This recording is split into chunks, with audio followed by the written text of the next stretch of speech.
చాలా ఈజీగా కొబ్బరి లడ్డు ఎలా చేసుకోవాలో చెప్తాను. ఇక్కడ నేను ఒక కొబ్బరికాయ తీసుకుని తురుముకున్నాను. ఇది నాకు ఒక కప్పు వరకు వచ్చింది.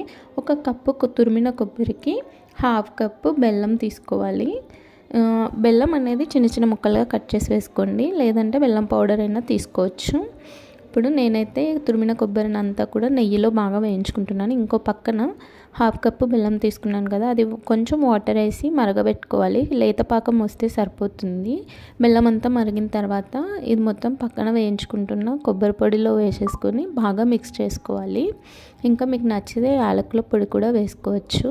ఇక్కడ నేనైతే వేయలేదు.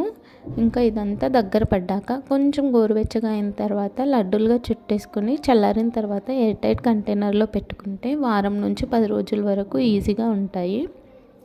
ఇవి డైలీ ఒకటి తినడం వల్ల ఐరన్ డెఫిషియన్సీ అనేది తగ్గుతుంది, రక్తహీనత కూడా తగ్గుతుంది. చాలా హెల్త్ బెనిఫిట్స్ ఉన్నాయి.